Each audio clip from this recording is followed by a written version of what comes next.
Bismillahirrahmanirrahim. Alhamdulillahirabbil alamin wassalatu wassalamu ala asyrafil anbiya'i wal mursalin sayyidina wa maulana Muhammadin wa ala alihi wa sahbihi ajma'in, amma ba'd. Alhamdulillah, puji dan syukur kita kembalikan kepada Allah Subhanahu wa taala. Sampai hari ini kita masih diberikan Allah taufik hidayah untuk bisa hadir di majelis kita, terutama dalam rangka kita berusaha mempelajari kisah Rasulullah sallallahu alaihi wasallam.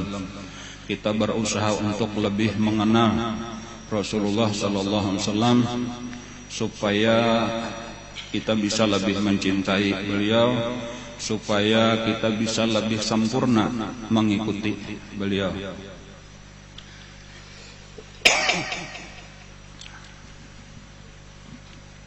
Ulun kada ingat lagi sudah sabarapa lawas kita mengisahkan Nabi nih. Cuma saya ingat ulun sekitar waktu pameran pedang. Yalah, saapa sudah ya, 1 tahunan 2 tahunan kada ingat lagi ulun. Mulai saat itu kita mulai sudah berkisah tentang Rasulullah sampai hari ini. Dan amunnya ada pertanyaan sampai wayah apa aja kira-kira hanya tuntung kisahnya tah. Mungkin 2 tahun sudah nah. Jawabannya, kisah Nabi itu kada pernah akan ada habis-habisnya.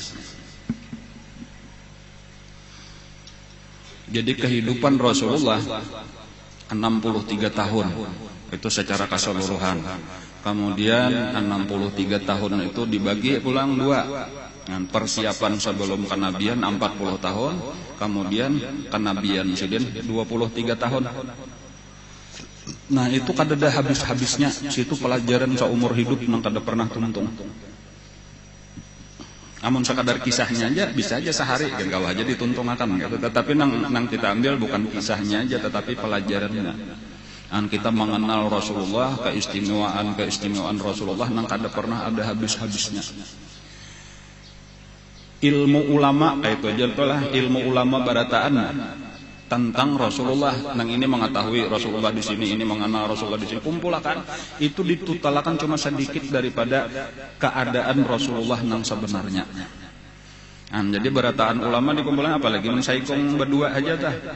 Jadi artinya Rasulullah itu terlalu dalam untuk dikenal. Jadi maksudnya apa? Ya kita ini kan ada habis-habisnya sabujurnya mempelajari Rasulullah. Kalau ada orang merasa sudah mengenal Rasulullah, itu sebenarnya baru sedikit daripada Rasulullah yang kita kenal.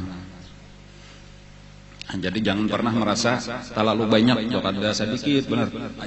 Atau kayak itu masih sangat banyak daripada Rasulullah itu yang kita kada tahu.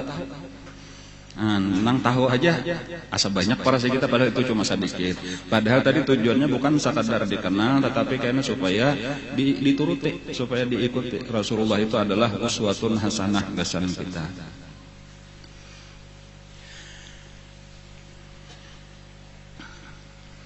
...23 tahun tadi dakwah Nabi kita mulai diangkat jadi Nabi sampai wafat. Lalu dibagi 2 pulang, 13 tahun di Mekah, 10 tahun di Madinah. Nah kita ini membicarakan nang 10 tahun di Madinah ini saat nyawa ini. Nang 10 tahun itu peristiwa-peristiwa besarnya tahun kedua, ya tahun pertama tadi hijrah, kemudian tahun kedua perang Badar, tahun ketiga perang Uhud, tahun keempat itu banyak peperangan lawan kabilah-kabilah atau suku-suku yang ada di sekeliling Madinah yang terus berusaha menyerang. Tetapi kebanyakan didahului oleh Nabi karena mereka menganggap karena provokasi daripada Quraisy bahwa orang Madinah kalah. Lalu dianggap lemah, lalu menyerang sekalinya kada kuat. Tahun kelima itu peristiwa besarnya adalah Perang Ahzab atau Perang Khandaq. Di tahun ke-6 itu adalah yang disebut dengan Ta'dibul Ahzab, yaitu Nabi memberi pelajaran lawan orang-orang yang pernah bergabung di Perang Ahzab untuk menyerang Madinah. Satu persatu diserang oleh Nabi untuk menunjukkan kekuatan Islam. Dan banyak itu cuma mungkin sedikit aja sebagian yang kita kisahkan karena terlalu banyak. cuma pada dasarnya kurang lebih aja kisahnya. Yaitu Nabi menyiapkan pasukan yang mulai sekitar 30-40 orang sampai yang terbanyak itu sekitar 700 orang. Itu untuk menyerang suku-suku yang pernah menyerang Madinah. Dan pada dasarnya barataan kalah dan menang terus orang Islam. Karena strategi atau siasat perangnya Rasulullah itu luar biasa. Jadi Rasulullah itu adalah orang yang ahli berperang. Padahal kada biasa sakulah tentara. Tetapi aturannya tentara belajar lawan Nabi.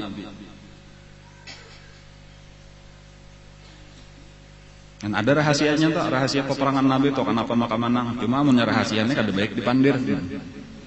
Karena orang tahu, bilanya orang tahu kan kada jadi hebat lagi. Cuma ulama-ulama tahu tuh rahasianya dan itu jadi pegangan bagi ulama-ulama seandainya satu saat orang Islam berperang, maka ulama-ulama tuh pasti akan mengatur orang Islam itu sesuai dengan strategi perang Rasulullah. Jadi makanya itu berkelanjutan aja di zaman-zaman peperangan orang Islam itu hampir setiap kali menang terus. Kenapa? Karena mereka mengikuti strategi peperangan Rasulullah. Adapun nang pelajaran perang-perang nang lain itu belum tentu, itu belum tajamin lagi.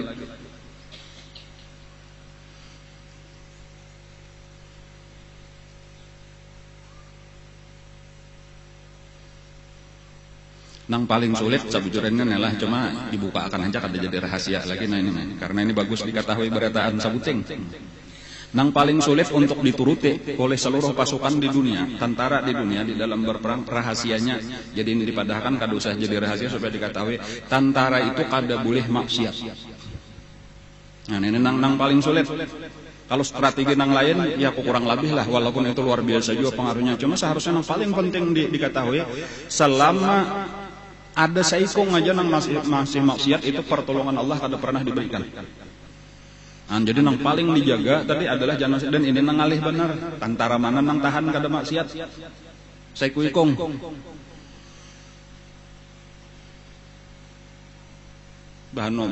Banyak nang kada sembahyang. Banyak nang minum-minuman keras gawiannya.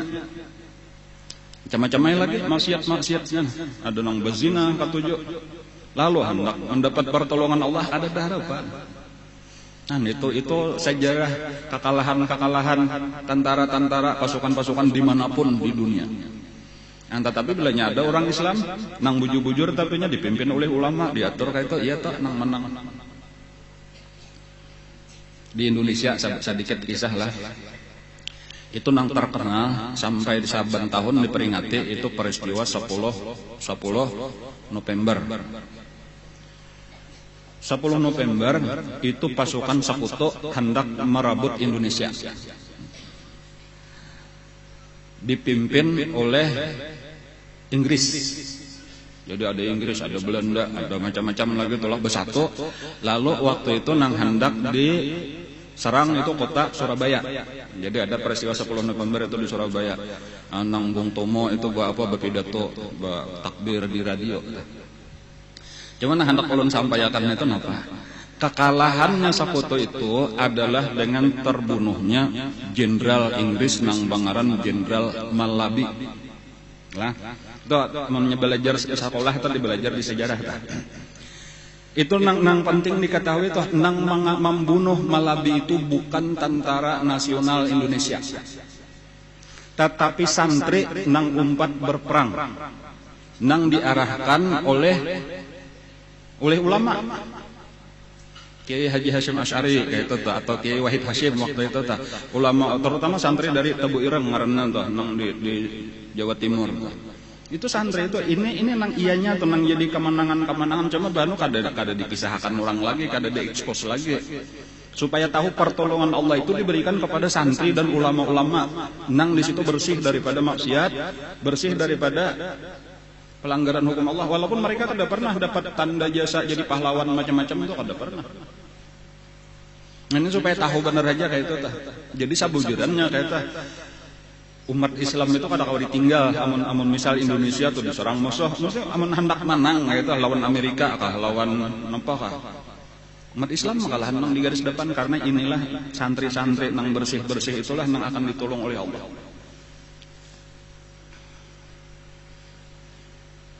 Amunnya santrinya umat Islam kada hendak umpatan sakit atau kayak di seluruh negara-negara nang lain, di Irak hancur, di Afghanistan hancur, ya Allah, Libya dan lain-lain. An bila inya sakadar pasukan pemerintah bener aja ngalih. Ini supaya pelajaran aja tuh. Jadi maksudnya orang Islam itu perlu disayangi yaitu oleh pemerintah, atau mungkin dimusuhi nya kada umat mendangani sakit tentara Indonesia atau sakit amun kada ditolongi. Jadi aturannya bersatu lah ya, kalau maksud ulun tuh bersatu.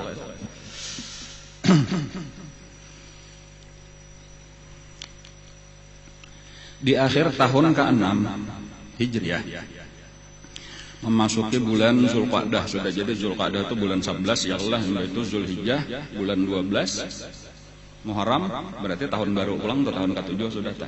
Nah, ini di bulan Zulqa'dah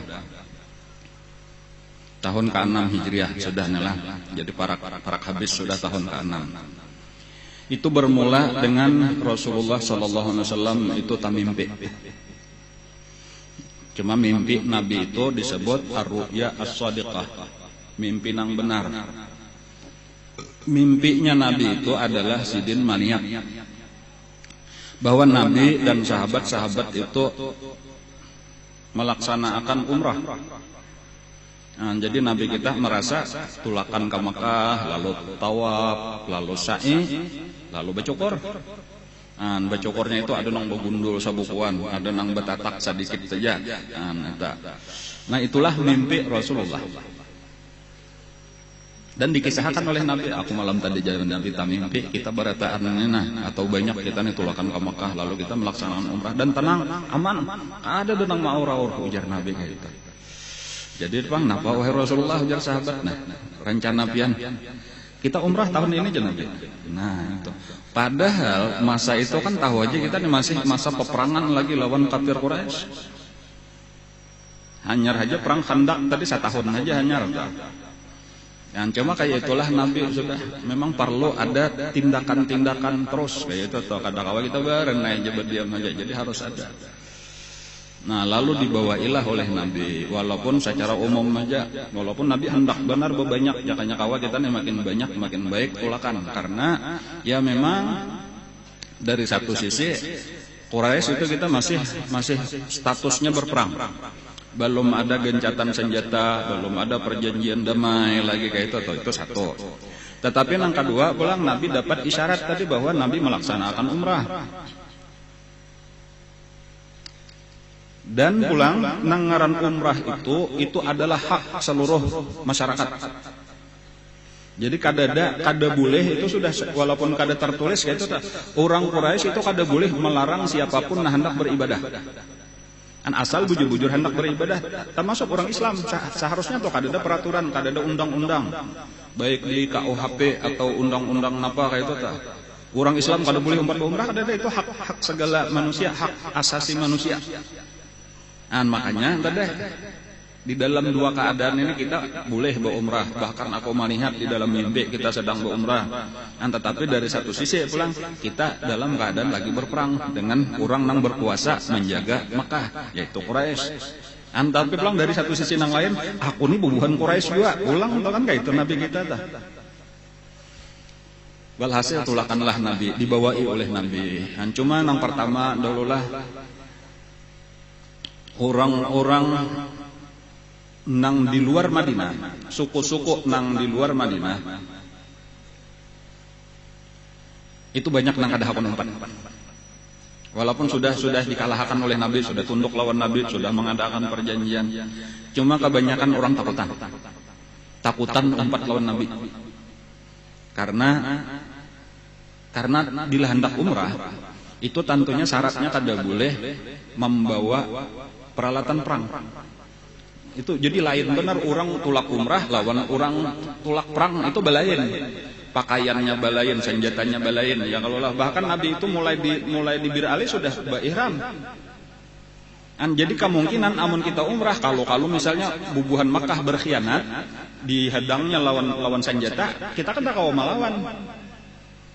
Di situ nang banyak takutan. Jadi hampir-hampir kadada nang hakun 4. Padahal Nabi tadi mah handaki banyak, bilanya banyak kan mararan juga kita nih, aman lebih aman kita menyesal dikit sakahandak kurang. Nah itu pulang permasalahannya.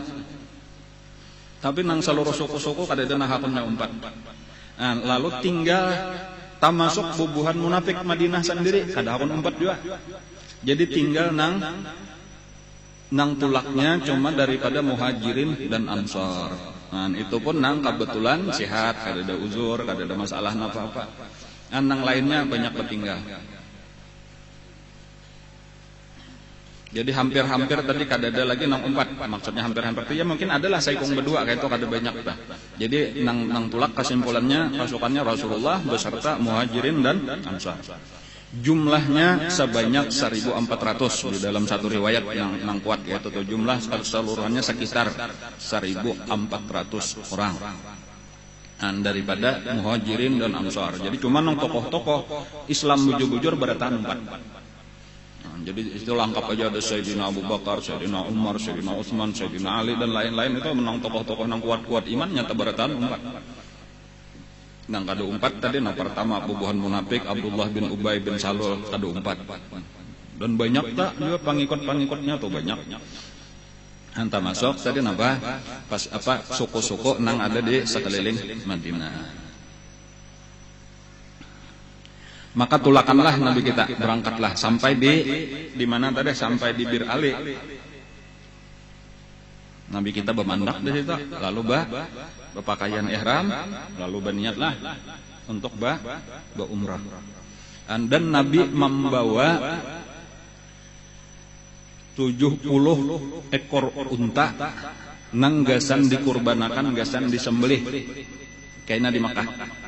Jadi itu ya unta gasan dikurbanakan lah.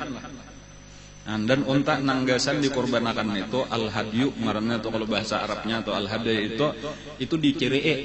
Nah, diceree sudah untanya tuh bacire, ada diandaki kalong, diandaki tanda, di jaka kita diandaki pita di bulunya supaya tahu orang ini bukan unta biasa tetapi ini unta nanggasan dipersembahkan untuk korban karena di Makkah sesudah melaksanakan haji atau umrah. Nah, Nabi membawa itu sekitar 70 hikung unta nanggasan dikurbanakan karena gasan dibagi-bagi dagingnya kepada fakir miskin di Makkah. Nah, itu tanda tadi bahwa Nabi serius dasar bujur hendak umrah benar aja, kadada hendak perang. Kita bukan untuk berperang, walaupun Nabi ada membawa beberapa dan pasukan itu masing-masing ada membawa pedang yang sebagai napa ngaranna ya gasan persiapan benar aja untuk hati-hati menjaga diri. Itu pun dibungkus dan diandak di unta, kada digantung di awak. Nah, kayak itulah lalu Nabi berangkat. Jadi dari Madinah ke Bir Ali, lalu berangkatlah jalan biasa, jalan orang biasa menuju Mekah. Sambil betalbiyah sepanjang jalan. Cuman ngaran berita satu mat saja beritanya sudah sampai. Jadi Nabi hanyar saja di tengah jalan, berita sudah sampai ke Mekah. Bahwa Rasulullah beserta pasukannya 1.400 orang sedang menuju ke Mekah. Nah, lalu nang di Mekah ini nang heboh, nang galuh benar. Napa ini? Musuh. Walhasil bubuhan tokoh-tokoh di Mekah itu sepakat mesti kita larang. Kada boleh kita bariakan. Walaupun kena ada juga nang mengucap, ini kan hak orang. Barataan orang bebas untuk berumrah, kenapa maka kita melarang? Ini lain pada biasa, ini musuh kita. Masing-masing lah kayak itu. Walhasil tadi ribut di Makkah. Dan tentunya aja nang manang nama di antara pendapat itu tadi ya nang berkuasa, nang inilah nang sudah maka disiapkanlah pasukan untuk menghadang supaya Rasulullah jangan sampai masuk ke Makkah. Dan dihadanglah di perbatasan, yaitu di perbatasan tanah haram, dijaga di situ. Nah, di tengah jalan itu mungkin kita ingat antara Makkah lawan Madinah itu perkampungan Khuza'ah. Nah, Khuza'ah itu lebih cenderung itu kepada Rasulullah, artinya inya pasukan Arab di tengah-tengah, cuma inya lebih senang bakawan lawan bubuhan Madinah. Nah, lebih senang bakawan lawan bubuhan Madinah, jadi ada hubungan baik lawan Rasulullah. Nah, itu salah satu daripada tokoh daripada Khuza'ah, ngarannya Budail ibnu Warqa. Itu di tengah jalan menemui lawan Rasulullah, wahai Rasulullah, pian hendak ke mana? Kami jar Nabi hendak mengerjakan umrah ke Mekah. Kada hendak berperang lah, kada jar Nabi. Itu pang kenapa maka di punggung unta bertahan ada pedang. Ini wahai Budail ujar Nabi, persiapan benar aja kalau pina ada nang berkhianat lawan kami. Ada juga perlawanan, kada sakahandak orang lawan kami. Walaupun tanda kami kada berperang itu kada kami pasang di awak, bahkan nang kami pakai bukan pakaian perang tetapi kami berpakaian kain ihram. Jadi ujar Budail ini aku percaya. Padahal kan menjar Nabi, padahal kan lawan bubuhan Quraisy. Tolong izinakan kami masuk. Lalu datanglah Budail berdahulu daripada pasukan Nabi mendatangi Quraisy masuk ke Mekah. Dan nya cara bepatuh, jadi inya orang tengah-tengah ini buan Khuza'ah ini lawan Nabi patuh di Madinah, lawan bubuhan Mekah pun patuh juga. Jadinya datanglah ditamuinya bubuhan nang di Mekah dikisahkannya. Tapi tetap aja keras orang Mekah, kada dipakai orang pandir daripada Budail ini kada didangarakan orang. Padahal ini meyakinakan bujuran jaka kita tuh Nabi kada hendak berperang. Bujuran aku sudah melihat dengan mata kepala seorang. Cuma nya kayak itulah tadi orang nang pangarasan ini pandir orang nang bujur kada mau didengarnya. Nya kada percaya. Lalu kita utus bubuhan kita seorang aja, jangan nang mendatangi. Nah, kayak itu. Lalu diutusnya lah utusan daripada kafir Quraisy sendiri untuk langsung menemui Nabi di tengah jalan. Ngarannya Mukris ibnu Hafas ibnul Akhyaf. Nabi kita ketika berjalan di tengah jalan itu lalu melihat ada seseorang berkuda menuju ke arah Nabi. Nabi sudah tahu melihat dari jauh. Itu ujar Nabi ngarannya Mukris. Rajulun ghadir. Itu seseorang nang jahat. Seorang nang penipu, seorang pengeramput. Bahasa halusnya politikus. Kada baik lah padahal lah kada berataan pang politikus gitu tah. Kena tah singgung berataan. Dan memang kayak itulah tah. Inya hingga berita tuh nang negatifnya aja di padahal walau nyata sudah melihat bukti itu cuma inya isinya jahat sangka. Iya memang artinya pakaian ihram pangnya membawa pang. Cuma aku kada percaya mesti ada di balik itu ada tujuannya. Kakak itu kayaknya kabarnya babulik kan. Dan makanya ketika nyebut apa Nabi sakadarnya aja benar kada aja Nabi sebagaimana lawan nang tadahulu tadi lawan Budail tadi kan itu aja kami jar Nabi sakadar datang hendak melaksanakan ihram. Kami kada ada bermaksud apa-apa. Kami tuntung mbak ihram, tawaf bener aja sa'i mbak itu bercukur kami berikan. Kami hendak menyembelih 70 ekor unta ini karena dibagi fakir miskin. Kami kada ada urusan apa-apa. Nah, tetapi napa Budair ini tadi berita nang sampai kaminya kada sakadar kayak itu boleh jadi ada di balik ini maksud macam-macam tertentu. Ini boleh jadi ditunggangi oleh bubuhan hendak makar macam-macam kayak itu tah. Nang datang dari orang baik-baik ini kada dipercayanya. Yang kada saksi ahli bubuhan inya. Ini nang dipegangnya. Walaupun imbas sudah nang ini tadi mamadahan cocok lawan kehendaknya, ya inya sendiri tahu aja bahwa sama. Ini sabujurannya pengerampot. Kayak kami juga.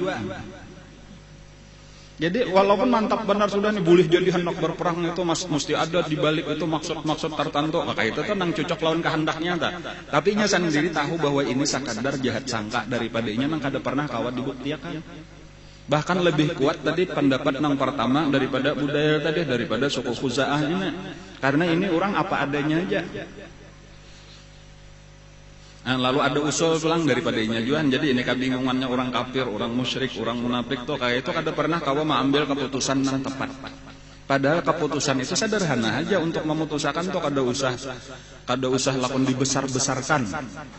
Nah, cuma inya karena inya hatinya kadep, jadi tuh lalu permasalahan yang seharusnya biasa-biasa aja. Jika sudah apa salahnya biarkanlah orang hendak umrah kan selesai aja. Jika kayak orang hendak apa ngarannya Unjuk rasa damai kan ngarannya sudah kada usah dianggap napa-apa, lihatkan masalah saya aja sudah, cuma macam-macam dipersulit, ngalih-ngalih, ada jahat sangka macam-macam, lalu jadi heboh. Atau perbandingan benar aja tah, supaya masih panas-panas saja lagi berita anak ini ulun mah nyatakan dasar ujar guru bahari kan sejarah itu terus berulang aja terus. Jadi kita sebenarnya melihat bahari kayak itu juga. Anak ini kelakuan orang kafir, nih kelakuan orang munafik, nih kelakuan Rasulullah dengan sahabat-sahabat. Lalu kayak ini kita kawa, amunnya kita tahu sejarah, kita kawa di mana menempatkan diri kita. Amunnya kita kada tahu sejarah, kayaknya kita bingung para pina bujur ini asah nok umpat ini, pina bujur ini asah nok umpat ini. Nyaman mendengar pandirannya berataan pembujurnya orang salah. Tetapi apabila kita tahu sejarah Rasulullah, kita kada bingung lagi, nampak benar mesti nang ini nang bujur, nang ini nang salah.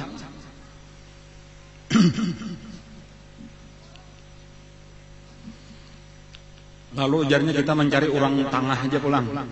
Kalau nang ini tadi bubuhan kita, kayak ini beritanya ada siapa tadi Mukris kangarnya tadi dah. Bubuhan kita beritanya kayak ini lebih memihak kepada kita. Ada itu Budail itu orang Khuza'ah lebih memihak kepada bubuhan Madinah. Kita cari orang tengah, orang luar. Nah, ngarannya ada bubuhan Ahabis. Ahabis itu adalah persatuan daripada suku-suku nang di luar daripada Makkah lawan Madinah. Nah, nang bahari mereka itu adalah pendukung orang Makkah juga, cuma di luar daripada itu. Nah, lalu diminta kepala daripada Ahabis itu nang bangaran Hulais ibnu Alqamah. Jadi diminta, kami artinya ini sudah ada dua pendapat. Ada nang memadahkan bahwa Muhammad dan pasukannya itu bujuran datang ke sini sekadar hendak umrah kada berperang. Tetapi ada nang kedua, ini utusan nang kedua masih curiga bahwa mereka itu walau kelihatannya hendak umrah tetapi patut diwaspadai, ada kemungkinan mereka itu hendak kudeta, hendak makar. Walau mereka kada berpakaian perang, walau kada karena boleh jadi ditunggangi teroris-teroris, maka itu pang jahat sangka tadi tah.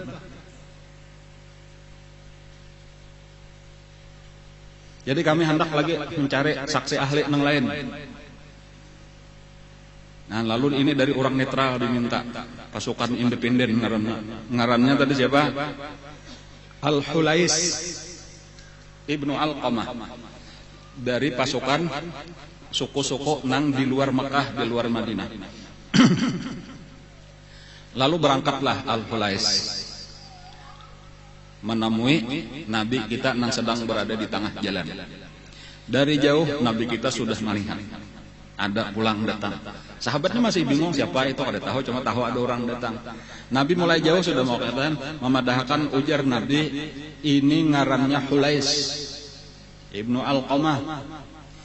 Orang ini sangat membesarkan urusan ibadah. Inya sangat menghormati orang nang beribadah. Oleh karena itu ya Nabi lakasi seluruh unta-unta kita andak ke muka pasukan. Maju akan berataan. Kalau asalnya diandak di belakang, unta nang cagar di Sumbalih tadi, unta al-hadyu tadi, itu diandak ke muka. Supaya nang pertama dilihatnya ujar Nabi dari pasukan kita adalah unta-unta nang hendak dikorbankan. Inya sangat menghormati. Dan sangat menghormati urusan ibadah, urusan pengorbanan kepada Allah. Ini satu pelajaran dahulu lah daripada pemimpin sabujurannya. Pemimpin nang kaya Rasulullah itu luar biasa di antara keistimewaan sidin. Nabi kita itu pertama mengenal seluruh sahabat-sahabatnya. Maksudnya mengenal sahabat-sahabat itu tahu kelebihan-kelebihan kekurangan satu persatu daripada sahabat. Jadi karena jika memberi tugas ikam ini, itu Nabi kita tuh sudah tahu benar kualitas, kemampuan sahabat-sahabat itu satu keistimewaan nang belum tentu.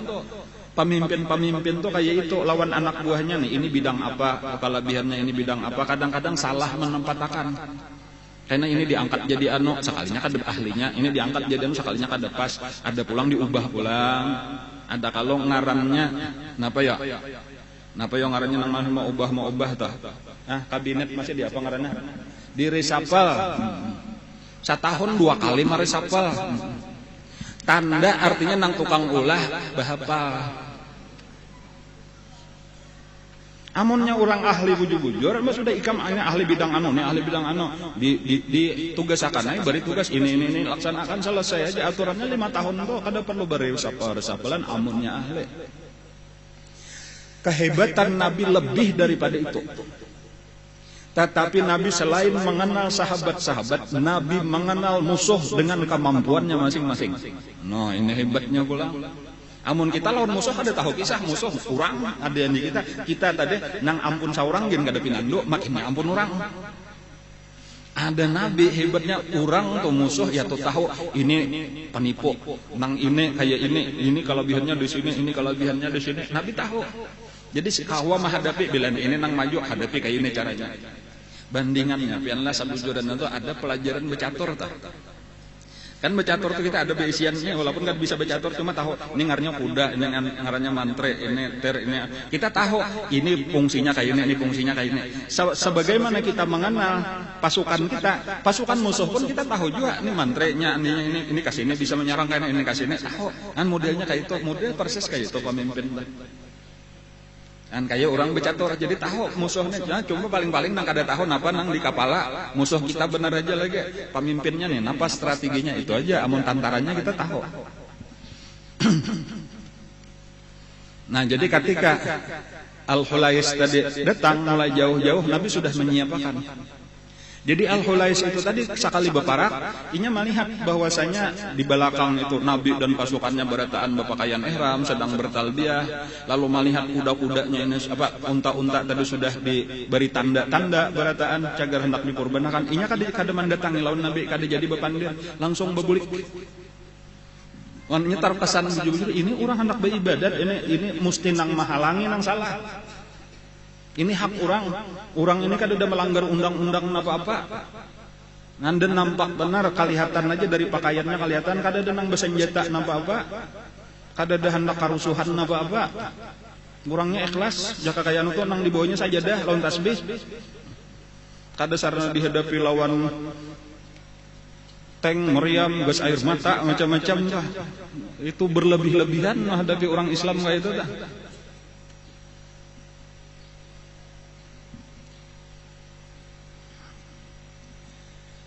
Lalu babulik lahnya, lalu ditakune oleh tokoh-tokoh Quraisy tadi, kayak apa kabar wahai Khulais? Ujar Khulais, aku kada surat bepandir, aku melihat aja sudah tahu itu orang baik-baik berataan. Masarik benar lawan Al-Khulais sana, dasar artinya orang Bedawi kada tahu bahasa. Nah, mendengar kayak itu, disarik dihinakan ikamnya dasar kada tahu rugi, kami mengirim ikam kayak itu anunya tah. Sarik nang enak. Ujar Khulais, ikam ini tadi mau utus aku, sekali aku sudah memadahkan hasilnya, ikam malah menakan. Kalau ikam, nah sekarang ini ultimatum, ini ancaman daripada aku. Kalau sampai menyerang bubuhan itu, kalau saya sampai ada nang disakiti, maka aku akan menggerakkan seluruh Ahabis, artinya seluruh orang-orang Arab nang di luar Mekah akan menyerang bubuhan ikam. Nah, takajut pulang, takutan benar pulang, nah sekalinya. Nah, kayak itulah ini bilanya luput nih kada mau kana. Nyalah. Hendak melawani orang nang bujur ini Allah Ta'ala di belakangnya. Jadi amnya orang bujur itu jangan pernah dilalawani, baik umpat aja, baik seorang bergabung dengan segala macam cara, malah menambah supan benar aja, makin memberi supan mengalahkan seorang benar aja. Cumanya kadang-kadang kada berakal benar aja tuh kada tahu supan, kada mengerti, hanya hati tertutup sudah. Jadi belaluan ketakutan aja pulang nih cagar orang-orang nang bubuhan pasukan nang saling banyakan ini hendak menyerang juga. Jadi tanang-tanang dulu kami ini jangan langsung kayak itu, jangan sarik kan terpaksa membisai pulang. Bingung terus nih. Nah, sementara itu Nabi kita sudah semakin parak aja lawan perbatasan tanah haram. Nah, Nabi terus saja berjalan nang heboh tadi nang di situ, nang di Mekah. Ketika Nabi sudah mendengar bermacam-macam nang kakak ini tadi, artinya utusan-utusan ini rata-rata tadi menghendaki supaya Nabi jangan sampai ke Mekah. Sementara Nabi sudah kuat hati Nabi, kita mesti terus. Lalu Nabi ketika bemandak di tengah jalan istirahat, Nabi berucap petakun lawan seluruh sahabat. Ujar Nabi adalah nang tahu jalan masuk ke Mekah, masuk ke tanah haram, bukan jalan biasa nang ini. Aku kada mahendaki kita bertamuan lawan orang Quraisy pasukannya nang sedang mahadang di jalan. Jadinya dihadangnya di perbatasan jangan pintu gerbang tanah haram toh. Kan pintu gerbang tanah haram toh kalau kita datang di Madinah biasanya kita masuk itu melewati Tan'im. Kan sekitar situ masuknya jalan utama toh.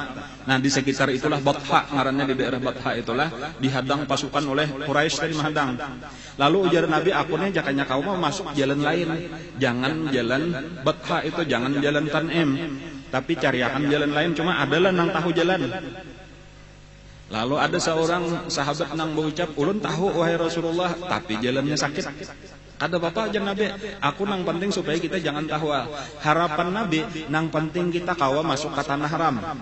Bila sudah masuk ke tanah haram, itu kada mungkin orang Makkah itu memerangi kita. Karena Nabi tahu mereka itu menghormati tanah haram, kada mungkin bakal lahir di tanah haram. Kecuali nya kawa mau usir kita keluar. Jadi makanya tadinya menghadang di perbatasan, amunnya Nabi karas hendak masuk, bakal lahir di situ. Sementara Nabi kadang membawa peralatan perang. Dan jadi Nabi menghindari, Nabi berpikir kayak apa caranya supaya kita kawan masuk di tempat lain. Nang bila sudah masuk, selamatlah kita insya Allah kawah aja menggawi umrah tadi. Nah lalu ada nang tahu jalan, cuma dasar bujur sekalinya jalannya sakit benar melewati batu-batu nang gonol kayak itu tak. Dan itulah nang membawa Nabi sampai ke daerah Hudaybiyah. Nah, jadi kada jalan Tan'im masuknya, tapi jalan Hudaybiyah itu jalannya sakit. Nah ketika sampai di Hudaybiyah, itu tinggal beberapa langkah aja di Hudaybiyah itu ada batas tanah haram. Ada di situ sampai wah ini ada aja batasnya. Bilanya kita datang di Makkah ke Hudaybiyah karena talalui tanah haram, imbahnya lewati batas tugu batas tanah haram itu ya sekitar beberapa meter lah lagi imbah itu tah. Hanya masjid Hudaybiyah amannya biasa pian mengambil miqat di Hudaybiyah tah. Ada jauh ya mungkin sekitar 50 meter atau sekitar 100 meter mungkin enggak ada sampai. Nah, sampai di antangan di sekitar masjid Hudaybiyah saat inilah tamandak balaluan untanya Rasulullah bemandak lalu belukuk, lalu dipukul-pukul oleh Nabi, digerak-gerakakan kada hakun lagi berjalan. Sampai sahabat-sahabat Nabi ada yang menarik talinya, ada yang menunjul di belakang, tatap ranai. Sampai ada yang mengucapkan inya mogok wahai Rasulullah.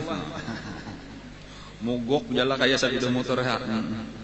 Jadi maksudnya mogok itu istilahnya itu kenapa ya? Ada kalau mogok dalam artian bahasa Indonesia mogok makan, mogok belajar, mogok bekerja. Artinya menolak, marajuk. Nah bahasa kita kayak itu kalau lah. Inya mogok wahai Rasulullah. Ada ujar Nabi, aku pinandu benar untaku ini. Inya itu bukan sifatnya. Inya kada parajuan. Apalagi lawan aku. Ngaran unta Nabi tadi ingatlah Al-Qaswa itu unta kesayangan Nabi. Jadi dipadahkan Qaswa ini bukan sifatnya merajuk, inya kada mau mogok.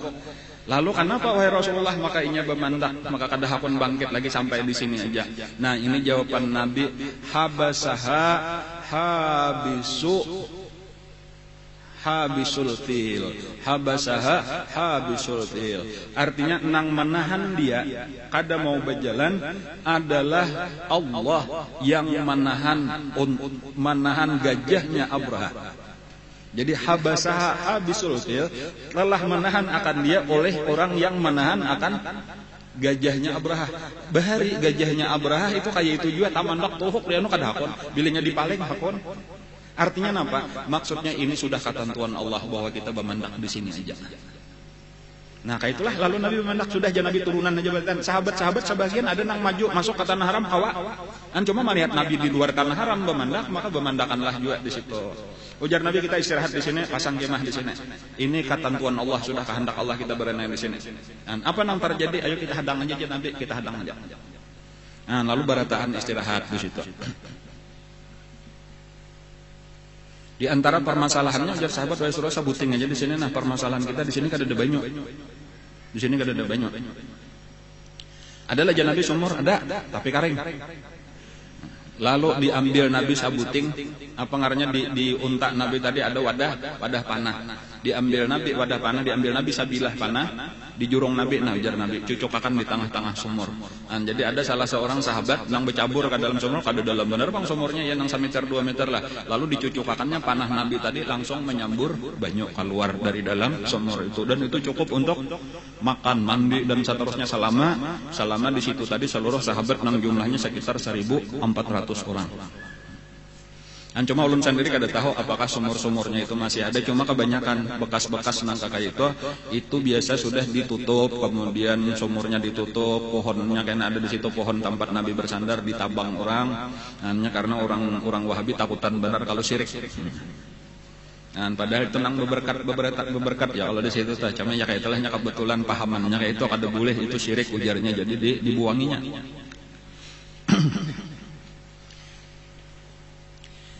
Sementara di Mekah bingung juga ini. Kenapa Nabi Mekah kada datang tahu-tahu sudah ada di Subalah, di Hudaybiyah sudah.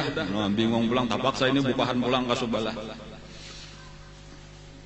Lalu mereka sesudah 3 kalau tadi telah pertama Budail, kemudian yang kedua Mukris, kemudian yang ketiga Al-Hulais. Ini kada dapat kesimpulan apa-apa aja lagi, malah makin kacau aja permasalahan. Lalu akhirnya mereka mencari tokoh yang paling berpengaruh. Kita artinya kada usah lagi napa nang bawahan-bawahan nang kita kirim nang paharapnya aja sama sekali. Nah, siapa di saat itu tokoh nang paling berpengaruh, nang paling diakui? Sebenarnya bukan orang Mekah, tetapi orang Taif.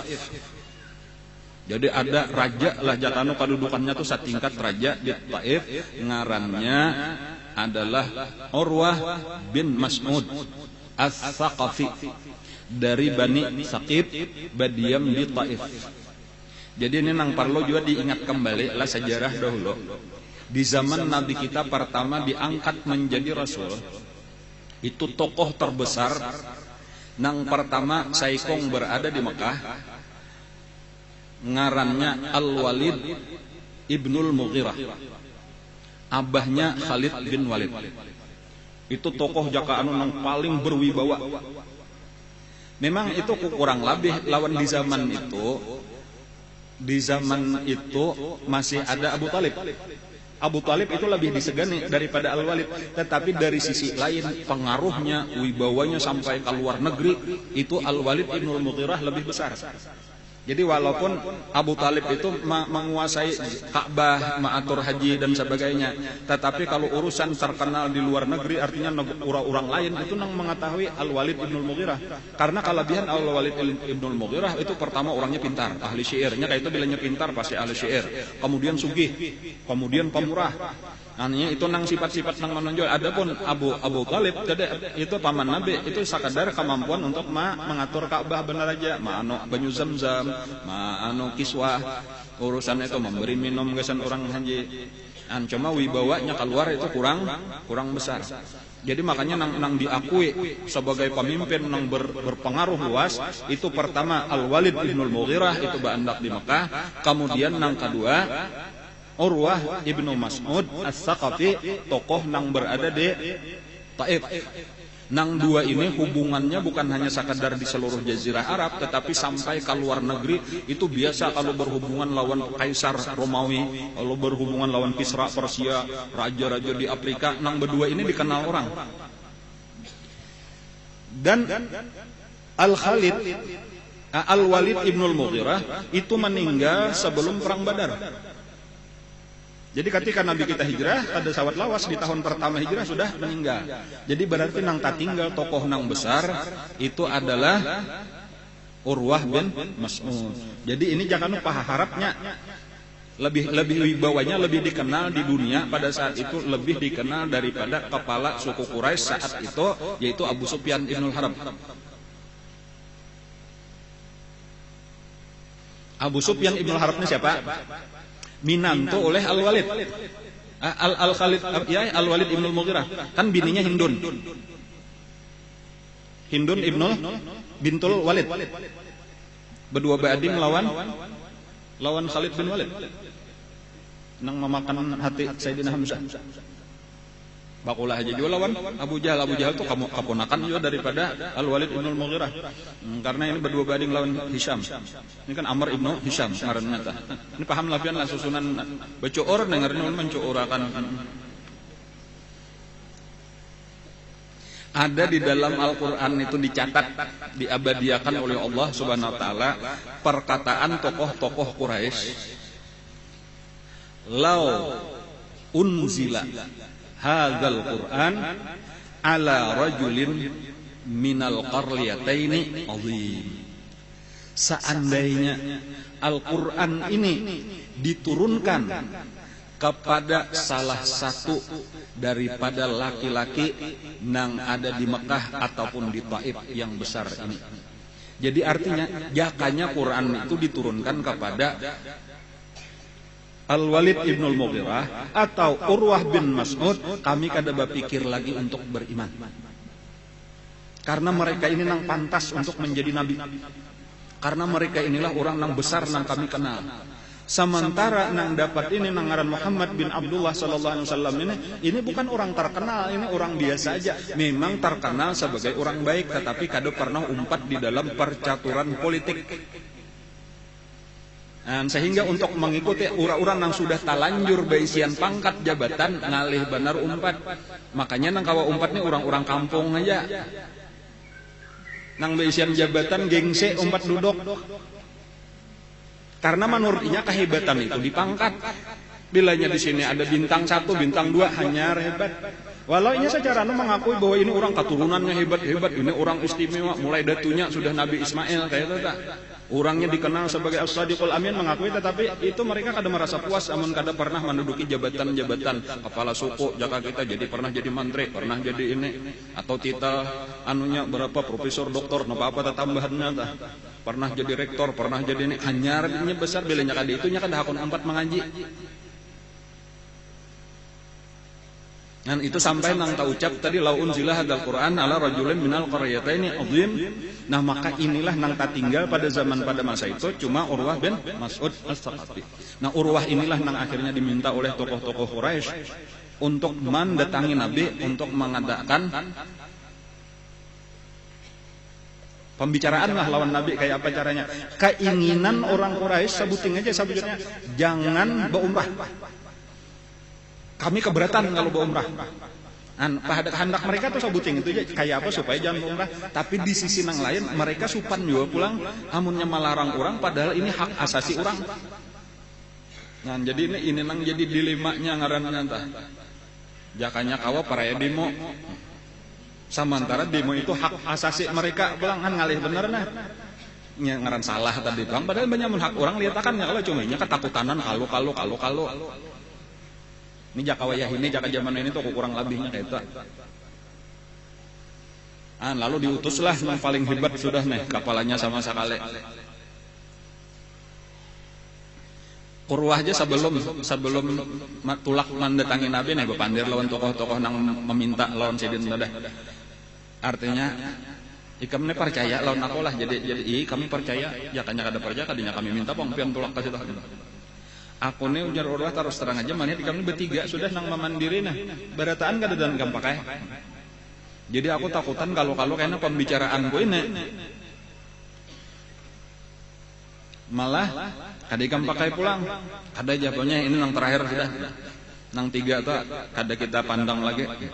Nah walhasil tulaklah Urwah ibnu Mas'ud.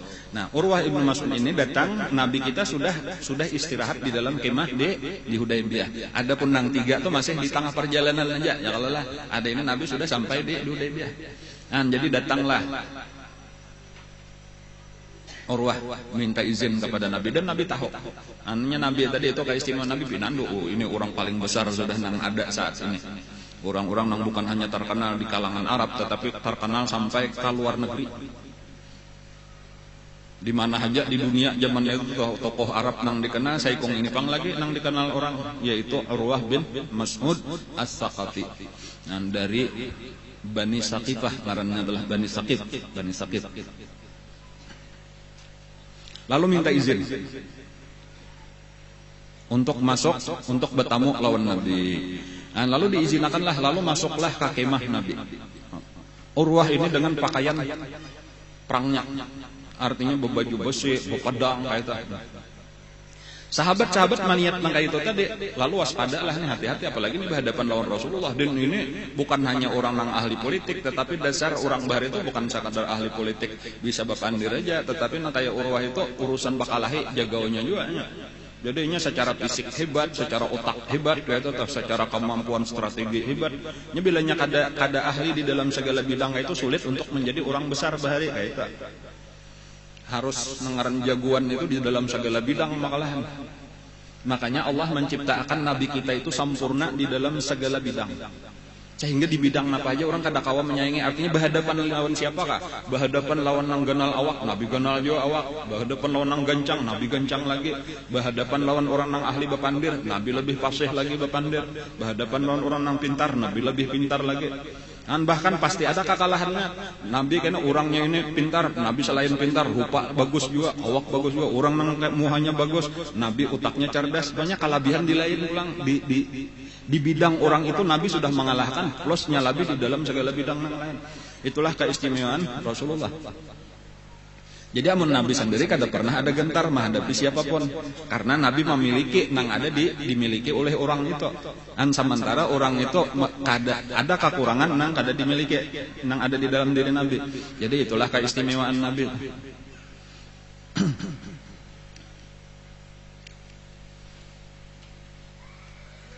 Lalu Urwah sudah minta izin tadi, lalu diizinkan Nabi duduk di hadapan Nabi. Lalu di saat itu sahabat-sahabat itu langsung menggarumbungi aja, memaraki aja lawan Nabi.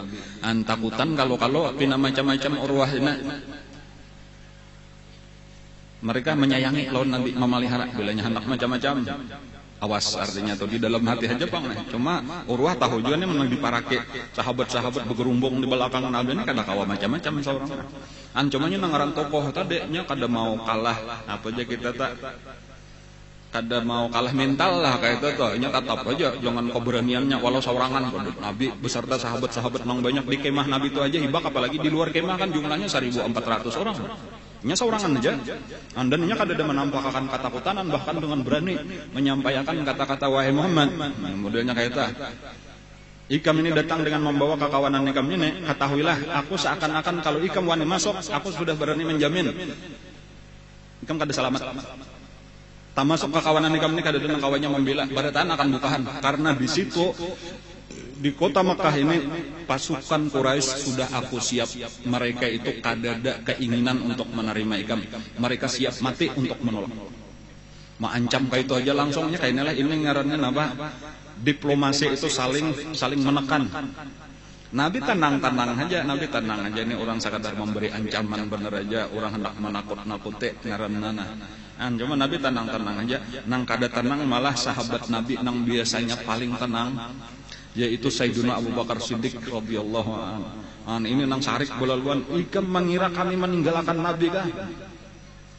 Ketahuilah kami siap mati. Kayak itu aja. Tenang wahai Abu Bakar, jar Nabi tenang aja. Ini biasalah pandir orang politik kayak inilah model memanas-manasi hendak memancing-mancing supaya kita terpancing. Tenang aja, kita kada perlu takutan, sudah berdiam dia. Lalu pulang Urwah itu hendak menunjukkan kedudukannya. Kalau orang-orang tinggi itu bepandir lawan nang sejajar atau lawan nang di bawah itu biasa. Ini budaya Arab, biasa aja sambil memusut janggut kawan, janggut nang dipandiri. Ada nang janggut saurang kada. Itu orang Arab tuh biasa, bilanya bepandir tuh bila memusut-musut janggut tuh biasa aja, itu menunjukkan artinya kita menganggap kawan biasa kayak itu, atau minimal di bawah aku. Inya nang kadawani lawan orang nang lebih tinggi daripada inya. Jadi Urwah itu hendak menunjukkan bahwa inya lawan Nabi minimal sejajar aja kita, ikam tokoh di Madinah, aku tokoh di Mekah. Jadi lalu bepandir hendak menyurung tangan. Nah babaya hendak menyurung tangan itu langsung ada pedang nang menahan. Umdud yadaka, tarik tangan ikam daripada muka Rasulullah. Sekalinya ada orang di belakang, muhanya betukup, tinggal matanya aja kelihatan. Langsung anuakan pedang menghalangi tangan Urwah nang hendak menjapai janggut Nabi. Nabi rana aja. Seandainya dijapai pun Nabi kada sarik juga. Sudah tahu budaya orang Arab kayak itulah sudah tak. Dan Nabi kada pernah merasa tinggi pada orang. Nabi biasa aja paribasnya kakanakan gitu menjapai janggut sidin kada dihirani sidin. Orang tawadu. Tetapi karena secara adab bener aja kita tahu pandangan kita orang ini kada ada nilainya, orang kafir, orang musyrik kada ada nilainya, kada berhak untuk mencapai janggut Nabi. Sahabat nang kaya Abu Bakar Siddiq aja kada wani mencapai janggut Nabi. Tetapi Nabi lain pulang panan ini orang besar, ini orang kan secara dunianya, secara zahirnya Nabi menghormati. Cuma nang di belakang Nabi ini tadi nang kada tahan. Langsung ada pedang ditahani, tahan tangan nikam, jangan wani-wani mencapai janggut Nabi. Takutan juga sekalinya Urwah melihat mereka ini nekat benar lalu menarik, ujar Urwah siapa ikam? Nya kada matanya aja bang. Nah, lalu Nabi tersenyum, ujar Nabi kada pinandokah ikam? Itu kamanakan ikam juga. Nah, jadi ada sekalinya kamanakannya seorang nang sudah masuk Islam. Kada pinandok. Nah lalu akhirnya tiba-tiba aja sebelum selesai pembicaraan Sayyidina Bilal memberitahu lawan Rasulullah, wahai Rasulullah, ujar Bilal, sekarang sudah masuk waktu zuhur. Apa pian hendak melanjutkan perbincangan lawan Urwah nikah atau kita istirahat sembahyang zuhur? Ujar Nabi kita sembahyang. Nah itu pelajaran juga pulang lawan Nabi tah, bila sampai waktu sembahyang. Rapat kau hajat ditunda. Jangan sembahyangnya nang ditunda, angkai tetap pelajarannya. Jadi ujar Nabi pulang kan Nabi beradab jawab pulang lawan Urwah, wahai Urwah, artinya aku minta izin daulah kami hendak sembahyang karena ini tugas kewajiban kami lawan Allah. Hadangi aja ikam di sini. Amun ikam masih perlu bepandir, hadangi kayaknya kita sambung pembicaraan. Siap ujar Urwah. Aya ada Bapak. Disitulah nang Urwah memperhatikan aja lagi tak paksa. Nah, pun tadi ada hanya aja peristiwa tadilah waktu masih Obama ada bertamu lawan raja Saudi nang hanyar ngarannya Salman. Jadi Obama lawan nang bini, lalu bertamu dengan Raja Salman itu dengan para menteri. Sampai waktu sembahyang itu Raja Salman rupanya belajar lawan kisah ini tadi. Raja Makkah minta izin lawan Obama untuk melaksanakan sembahyang. Minta maaf dia masuk waktu sudah aku hendak sembahyang. Tapaksa kalau Obama mengizinkan. Lalu berdiri sekalinya nampak seluruh menteri-menteri yang hadir berdiri juga mengiringi. Tak tinggal Obama berdua laki bini aja. Paling ngau kehadangan orang sembahyang. Tiwas kada sembahyang. Hanya raja peristiwanya tah kisah Obama ditinggalkan oleh Raja Salman saurangan di ruang pertemuan.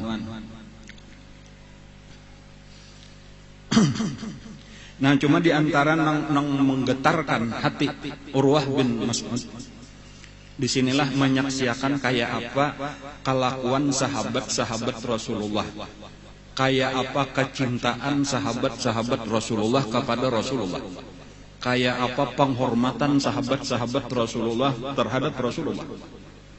Nang ini kayaknya nang dikisahkan oleh Urwah kepada para tokoh-tokoh Quraisy. Jadi bukan pembicaraan nang terjadi antara Urwah lawan Nabi, tetapi nang dilihat oleh Urwah saat beristirahat saurangan ini itu nang berkesan. Dan ini nang dikisahkan kayaknya nang melunakkan hati para pemimpin Quraisy. Nah lalu kayak apa kisahnya? Kisahnya imba itu Nabi mengiawai sahabatnya. Mungkin Abdullah ibnu Mas'ud atau nang lain, cuma biasanya Abdullah ibnu Mas'ud lah nang selalu memegang, kalau bahasa kita cucot, nang berisi banyak gesan pauduan Nabi lah. Lalu Nabi kita bauduk. Jadi bayangkanlah ada nang manuangakan, ini becucot tadi telah banyak, lalu Nabi bauduk. Itu waktu Nabi baudu itu berataan sahabat bagarumbung bajajal-jajal memaraki Nabi. Sehingga banyu itu hampir-hampir kada pernah ada nang sampat gugur ka tanah kecuali dirabutakan oleh sahabat Nabi. Nang bahasa kita mungkin kadang-kadang telah amannya kita biasa tuh merasa jijik tuh kada hendak kayak itu mencanganya kada hendak apalagi menyambut. Tetapi lawan Rasulullah itu kada ada. Kenapa maka sampai ketemu nang jelasnya aja ulun padahkan kayaknya nalah. Nabi itu dimulai dengan membasuh tangan. Basuh Nabi tangan kanan 3 kali. Itu barataan dihantai orang eta. Barataan bajajal kalau di dalam kata-kata Urwah itu kadu yaqtatiluna ala fadlati wudu'i. Hampir-hampir mereka itu saling membunuh berabut banyak nang titikan dari tangan bakas Nabi wudu. Apabilanya dapat langsung disapuakannya kamuhannya dan ke awaknya. Bahkan pahabisannya nang kada sampat nang taka belakang itu umpat menjapai tangan kawannya. Lalu disapuakan kamuhannya. Nang di belakang lagi menjangkau siapa ada nang pina basah di palitnya disapuakan ke awaknya. Nabi berkumur-kumur. Nah ini sudah mulai masuk nih. Ya tu barataan marabut bakas nang keluar di muntung Nabi. Sampai ketika Nabi memasukkan ke hidung. Itu kada ada ringan sama sekali nang di hidung Nabi di paus Nabi itu barataan menyambutakan. Ada nang lawan tangan lawan muntung banganga menyambutnya. Di sini hanya tahu arti cinta nang sejati. Kalau orang cinta tuh kada ada lagi dirinya. Namun kita itu cinta kita. Pian cinta lawan laki bakasidin boko kumur hakon lah. Berarti belum sejati lagi. Belum sejati. Laki pian bapaus hingus hakon lah hantai tangan. Berarti kada sejati. Makanya kadada aku melihat ujar orang nang melihat sahabat Nabi lawan Nabi itu, aku kada pernah melihat cinta sehebat cintanya sahabat kepada Rasulullah. Karena kalau kita ada mendengar kisah cinta siapa nang hebat-hebat, Romeo dan Juliet. Nyata sudah kada hakon si Juliet itu menyambut hingusnya Romeo. Atau ludahnya kadinya akon pang menjilat. Kalau lawan Nabi kada ada lagi nang jijik napanya aja paloh mengalir di katiak jaka paribasanya itu Rasulullah itu disambut disimpani dibuat ke dalam wadah minyak harum sahabat. Dan itu nang menggetarkan Urwah tadi tah. Napa aja nang ujar Urwah ketika Nabi duduk barataan betunduk, ketika Nabi bepandir barataan mendangarakan seakan-akan di kepala mereka itu ada burung nang dijaga supaya jangan bergerak, bebisik behinakin baarit jangan untuk supaya seriusnya perhatian. Kada pernah aku melihat kayak ini. An itu kainan nang imbas sudah tuntung Nabi lalu bepandiran pulang dijelaskan oleh Nabi lalu buliklah Urwah. An imbas sudah bulik tadi napa? Inilah nang dikisahkan oleh Urwah. Ujar Urwah, aku ini sudah masuk ke istana Kaisar. Kaisar itu raja Romawi. Romawi itu iya Eropa. Mulai nengaran Romawi itulah kekuasaannya mulai Afrika. Afrika imba itu terus Eropa itu artinya mulai di hujung nang parak lawan Afrika itu nah. Di situ ada Portugal, kemudian ada Spanyol, kemudian ada Inggris, kemudian ada Prancis, kemudian ada Italia. Nah terus saja berputar tuh ke atas. Dan sampai ke Swedia, Denmark macam-macam di atasnya tuh sampai terakhir di Turki. Itu seluruhnya kekuasaan Kaisar. Aku sudah bertemu dengan Kaisar fi mulki. Aku sudah masuk ke istananya. Dan aku melihat kayak apa rakyatnya membesarkan Kaisar. Kada sehebat sahabat Nabi membesarkan Nabi. Aku sudah masukkan ke Kisra. Kisra itu Raja Persia. Raja Persia itu ia mulai Iran terus saja sampai jajahan-jajahan Uni Soviet sampai Afghanistan dan seterusnya. Aku sudah masuk ke istananya. Aku kada pernah melihat rakyat membesarkan sebagaimana sahabat membesarkan Muhammad. Aku sudah pernah masuk ke kerajaan di Afrika yang terbesar waktu itu ngarannya Najasyi, Raja Ethiopia, Raja Habasyah. Kayak itu juga kada pernah sebesar ini. Mereka orang-orang nang mencintai pemimpinnya dengan cinta nang ditujukan untuk mendekatkan diri kepada Allah. Jadi bagian cintanya itu bukan sekadar cinta kayak bibinian lalakian, tetapi kita tahu ini cinta nang disuruh oleh Allah dan cinta nang menjadi alat kita untuk berparak lawan Allah. Dan ini nang ada pernah terjadi kepada pemimpin nang lain. Orang amun kewajibannya lah hormatnya seluruh raja-raja, seluruh rakyat terhadap Kaisar dan Kisra itu wajib sujud. Bilanya menghadapan raja sujud, tetapi sujudnya sekadar karena adat, karena kebiasaan, karena takutan, karena memang itu hak raja. Balain lawan Nabi, Nabi kada denang sujudnya, kada boleh sujud, sekadar duduk mendangarakan dia paling-paling bersalaman mencium tangan sampai di situ aja. Tetapi takzimnya, penghargaannya dari dalam hati nang paling tulus, dengan penghormatan kepada ini, mencintai ini bagian daripada ibadah nang paling besar nang menyebabkan kita mendapatkan keridhaan Allah, menyebabkan kita dapat mahabbah Allah. Nang rela mati tadi mengorbankan nyawa demi membela Rasulullah. Dan inilah yang disampaikan oleh Mas'ud. Ujar Mas'ud amun ikam nih hendak menghalanginya memisah daripada Muhammad bangalih-alih. Aku melihat orang nang kada pernah ada nang sasatia itu ikam kada kawa menyakiti Muhammad kecuali membunuh 1.400 orang dulu. Nah inilah nang akhirnya mereka kada kawa lagi menjawab melawan perkataan Urwah. Kalau nang lain tadi didustakan aja kada diterima. Sesudah Urwah inilah mereka mandam pahabesan atau dasarnya dasar ini luar biasa ini kita mau kada mau ini kada kawa lagi kita melawan, kada kawa lagi mengarasi. Nah, lalu apa kesimpulannya ujar mereka kada ada jalan kecuali kita mencari berunding. Nah jadi disinilah timbul niat untuk mengadakan perundingan, mengadakan gencatan senjata atau perjanjian damai. Nah inilah karena nang terjadi nang disebut dengan sulhul Hudaybiyah, artinya perjanjian Hudaybiyah. Nah lalu diutuslah orang nang ahli apa ngarannya ahli ulang urusan perjanjian damai, ngarannya Suhail bin Amr.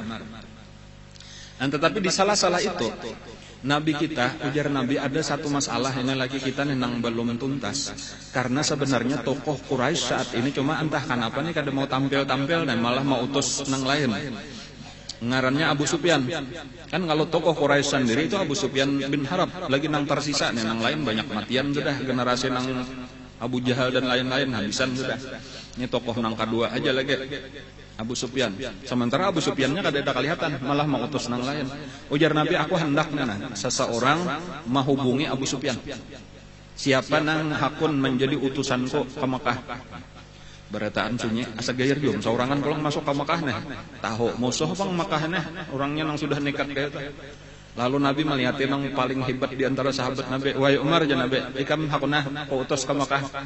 Ujar Sayyidina Umar, rasanya ulun ini kada pantas wahai Rasulullah, ulun ini terus terang aja rasa takutan juga. Sampai Sayyidina Umar takutan sedang kata saurangan karena ulun ini bermasalah bujur. Orang Mekah tahu ulun ini paling menantang lawannya, jadi amun harapan dibunuh orang saling banyakan ulun, maka saurangan ulun kada kawa jo melawan. Ulun ada usul nang lain, orang nang lebih dihormati oleh orang Mekah. Siapa ujar Nabi? Utsman bin Affan.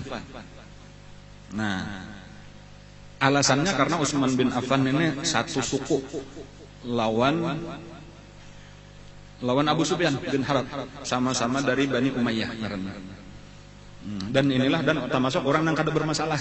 Jadi Sayyidina Utsman ini termasuk orang yang kenapa ya? Kada tapi banyak pandir, sidin banyak urusan sidin saurang kayak itu. Jadi balain lawan Sayyidina Ali, balain lawan Sayyidina Umar kayak itu nang katujuh kontroversi, katujuh menantang, katujuh mahwal lawan orang ada ini banyak ada umpatan orang. Dan karena sidin pengusaha, gawian sidin becari orang sugih, dan katujuh bersedekah itu aja kalau bakal lahir kada tapi katujuh. Dan walaupun di dalam peperangan empat juga bahkan jarang-jarang empat banyak ditinggal oleh Nabi sendiri, disuruh Nabi menjaga kota Madinah kayak itu.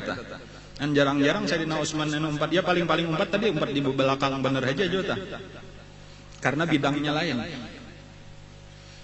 Jadi makanya kalau sebahagian ulama lah mentafsirkan ayat yang berbunyi asyidda'u 'alal kuffar itu tafsirnya Sayyidina Umar.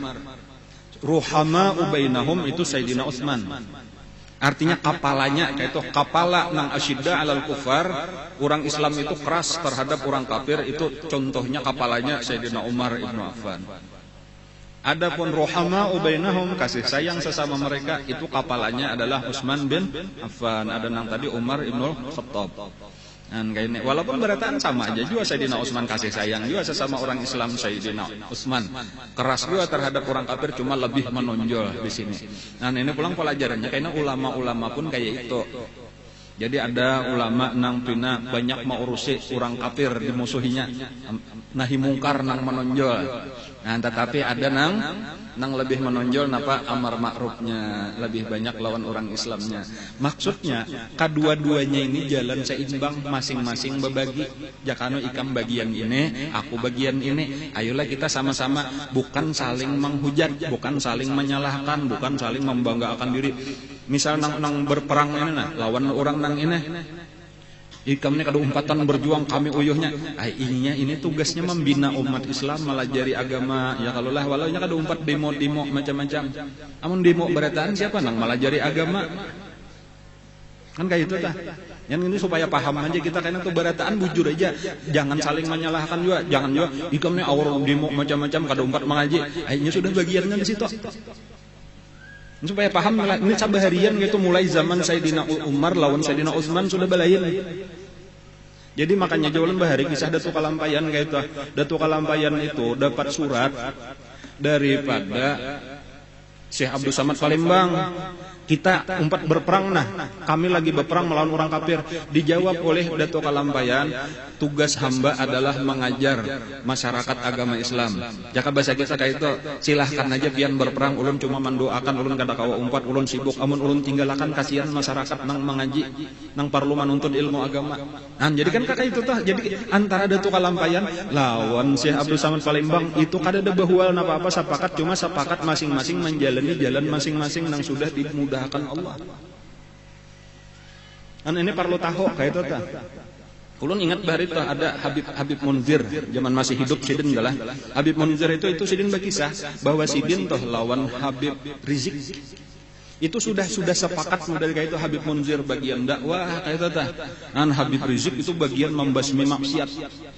Cuma orang-orang nang kada tahu nang maulah bahwa itu bubuhan Habib Munzir tuh kakari bamulutan, kakari kada umpat demo. Ini padahal agama Islam sedang liano. Ini bubuhan bawahan Habib Rizik nang kada mengerti. Kayak itu juga pulang nang awar mengaji ini awar mau urusi orang jika kita mempelajari agama itu anak buah Habib Munzir nang kada mengerti. Cuma nang atasan ini akhirnya memberi penjelasan kepada nang di bawah lalu sama-sama menghormati. Tahu kalau kita sudah. Sekarang supaya kita tahu juga kedudukan kita ini di mana ini kita nih umpat nang mengaji aja gawian kita, tugas kita nih kada usah umpat demo. Cuma bukan berarti kita anti lawan itu menyalan, bahkan itu bubuhan kita juga nang kita doakan mudahan perjuangannya berhasil. Karena sama-sama kita nih Islam Ahlus Sunnah wal Jamaah nang tujuan kita memajukan agama. Dan bahkan nang lebih penting lagi kita doakan banyak benar umat Islam nang kada umpat kaduanya.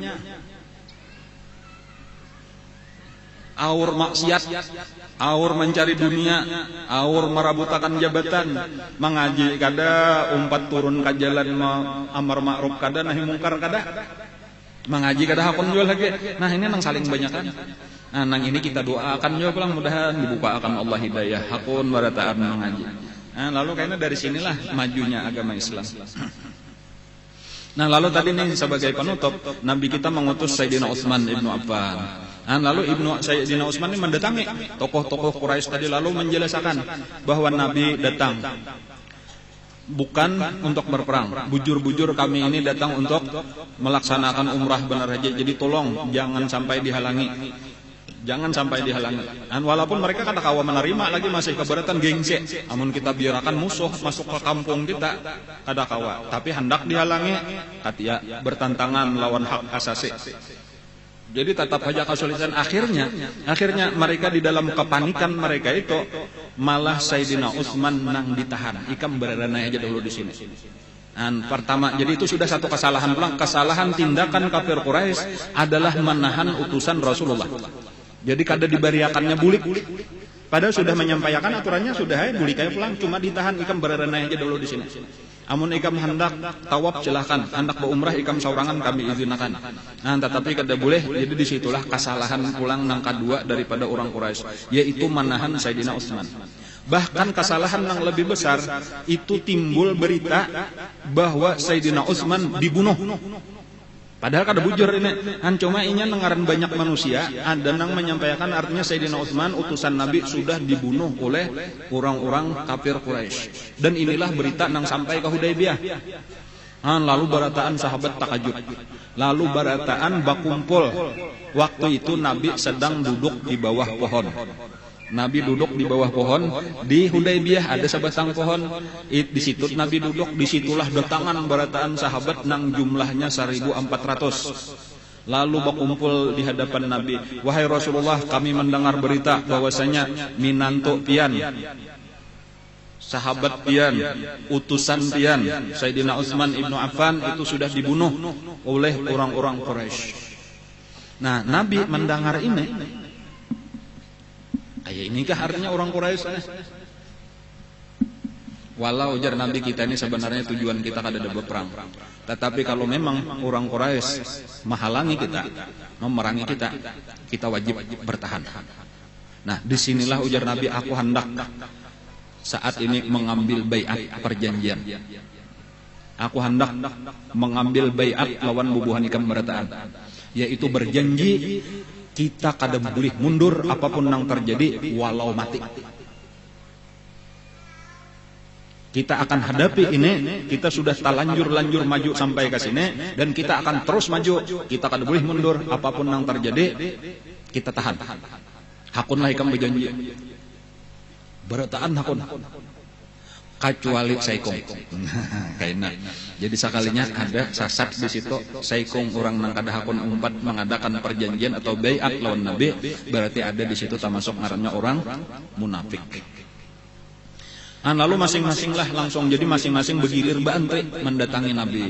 Lalu menyurung tangan lawan Nabi, lalu bersalaman lawan Nabi, lalu mengadakan perjanjian. Perjanjiannya tadi sebutin aja, kita akan membela Rasulullah sampai mati. Kita tidak akan mundur, tidak akan meninggalkan apapun nang dikerjakan oleh Nabi.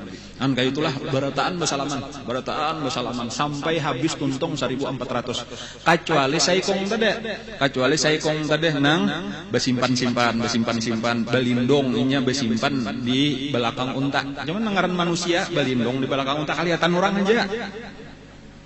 Cumanya parasanya tadi kada katakutanan, itulah tanda bahwa imannya kada bujur. Jadi ada saikong aja. Makanya kayaknya ujar Nabi, barataan orang-orang nang berbaiat lawan aku di bawah pohon itu barataan masuk surga, kecuali saikong. Jadi Nabi nang besimpan di belakang unta. Dipadahkan Nabi kayak itu dan merasa aja nang ampun diri lah.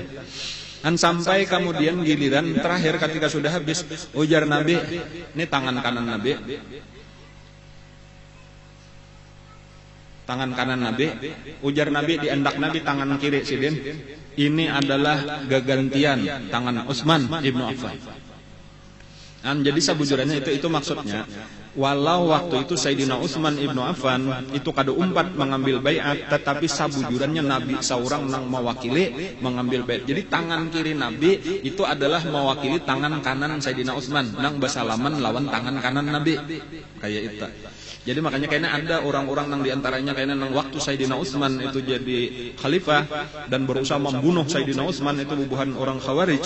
Mereka memadahan karena Sayyidina Utsman itu kada umpat baiatus syajarah. Itu padahal itu kada tahu. Sahabat berataan itu sepakat, ujar sahabat, tangan kiri Nabi nang mewakili Sayyidina Utsman itu lebih afdal daripada seluruh tangan kanan kami dikumpulkan. Nabi ini Sayyidina Utsman diwakili oleh tangan kiri Nabi. Ada kami tangan kanan berataan menyalami tangan kanan Nabi. Itu kumpulkan tangan kami berataan lawan tangan kiri Nabi. Mana harapnya? Harap tangan kiri Nabi. Jadi lebih kuat baiatnya Sayyidina Utsman daripada baiat kami nang hadir. Kayak itu tuh, jadi bujur kada hadir tetapi paling hebat karena diwakili oleh tangan Nabi seorang. Dan itu pendapat sahabat, mereka berataan menghormati Sayyidina Utsman, mengakui ini adalah salah satu daripada orang nang bebaiat di bawah pohon. Lalu ujar Allah di dalam Al-Quran, ini turun diantaranya lah kisah nang sedang kita bicarakan ini.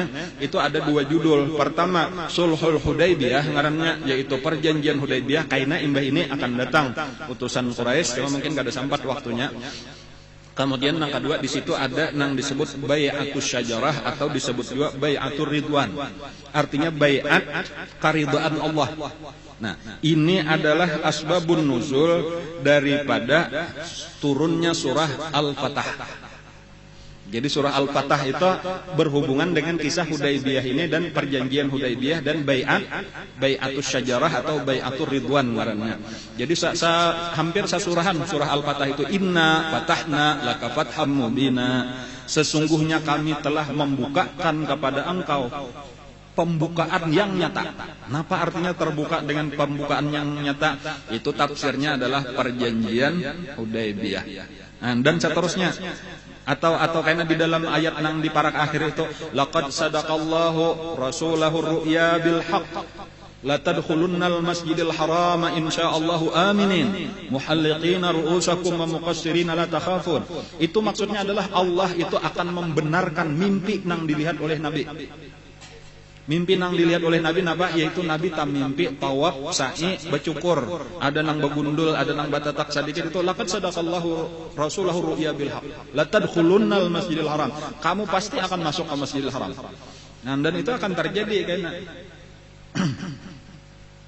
Dan adapun nang tadi nang masalah di bawah pohon itu ayatnya itu ayat 18 19 laqad radhiyallahu 'anil mu'minin idh yubayyi'unaka tahta asy-syajarah. Sungguh Allah telah ridha terhadap orang-orang beriman ketika mereka berbaiat kepada engkau di bawah pohon. Dan ya ini pohon nang di belakang Masjid Hudaybiyah. Cuma pohonnya kada ada lagi, sudah ditabang ngurang. Siapakah nang manabang kada tahu juga.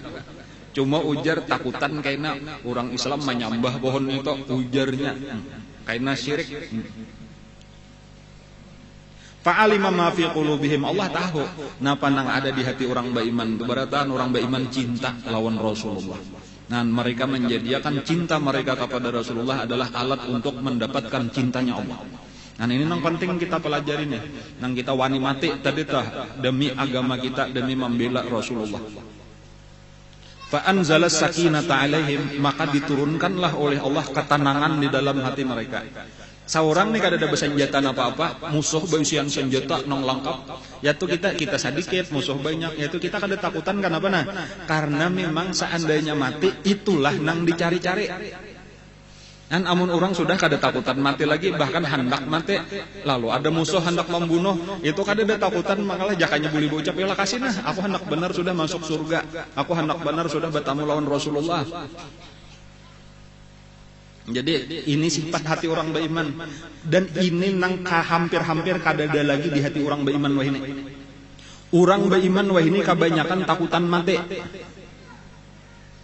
Ini nang menyebabkan kelemahan orang Islam ini kan apa aja? Ini kan Nabi memadahkan, ujar Nabi karena di akhir zaman orang Islam tuh saling banyakan, tapi kada berkuasa apa-apa kalah lawan orang kafir. Nah, wahai Rasulullah maka kayak itu inya orang Islam ada beisian penyakit ujar Nabi. Napa penyakitnya wahai Rasulullah? Pertama hubbud dunya, nang kedua wa karahiyatul maut. Mereka cinta benar lawan dunia, nang kedua takutan benar mati. Nah, dua macam inilah yang penting kita buangi daripada hati kita untuk memajukan Islam. Yang pertama, ampih buangi cinta lawan dunia. Jangan disayangi lagi dunia. Dunia ini cuma alat kita mendapatkan akhirat. Nah, bilanya kita sudah memulai ini seperti harta, banyak kita gunakan gasan agama, insya Allah kayaknya penyakit takutan mati itu hilang. Kenapa? Nah, karena kita merasa kita berisian rumah di akhirat bagus pada di sini. Kebun di akhirat luas pada tanah kita di sini, kendaraan di akhirat baik pada di sini. Amun terus kayak itu tadi tuh dengan diantaranya tadi kita menggunakan harta kita gasan agama, insyaallah kena merasakan tak. Aku jakanya mati tuh suka benar, apalagi matinya mati syahid, malah dipinta mati syahid. Mati syahid itu liwar nyamannya, kadada kenikmatan yang lebih nyaman daripada mati syahid, lebih nyaman daripada jima. Ini kalau nang tahu, perasaan jima itu nyaman benar, nyaman mati syahid. Jadi sampai-sampai orang-orang yang mati syahid itu imbahnya sudah mati, tadi sekalinya pertama kada ada merasa sakit apa-apa. Sekalinya paliat turang benar aja awaknya berdoroh-doroh macam-macam, sekalinya inya saling nyamanan. Langsung berada di dalam kebun surga, makanan nang nyaman-nyaman, pakaian nang nyaman-nyaman, hiburan nang rame-rame di hadapan Allah Subhanahu wa taala. Allah nang memberi langsung. Bepandiran lawan Allah taala.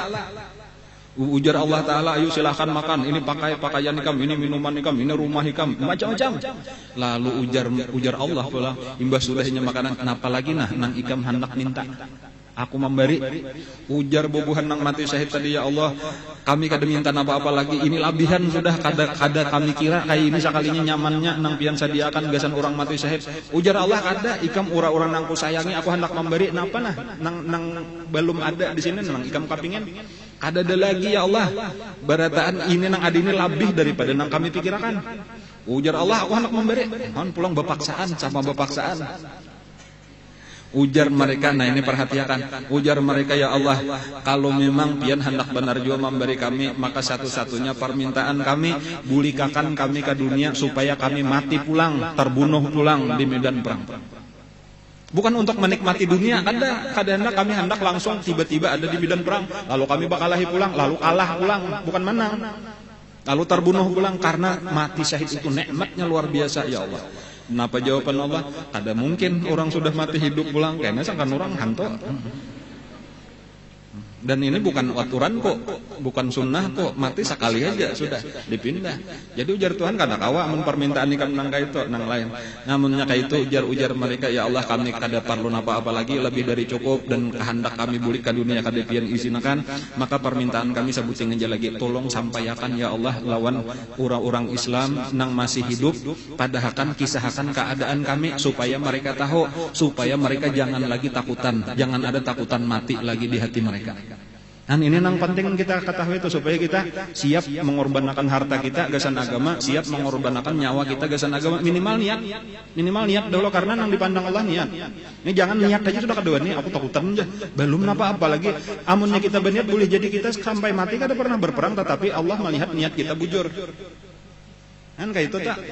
Dan lalu disitulah Allah menurunkan ayat la tahsabanna alladzina qutilu fi sabilillahi amwat bal ahya inda rabbihim yurzaqun. Diturunkan Allah lah di dalam Al-Quran memberitahukan keadaan mereka. Jangan kalian mengira orang-orang yang terbunuh di jalan Allah itu mati. Mereka itu tetap hidup, bahkan di sisi Allah. Inda rabbihim yurzaqun, mereka dapat rezeki. Nah, jadi Allah langsung memberi makanan, memberi minuman. Kayak apa keadaannya kata kau dikisahkan. Nah, dan ini penting nih untuk kita hidup akan pulang di hati orang beriman. Kan bukan membawa ibakalahian kan, tetapi supaya kita ada rasa cinta kita kepada Islam, ada keinginan untuk memajukan agama Islam.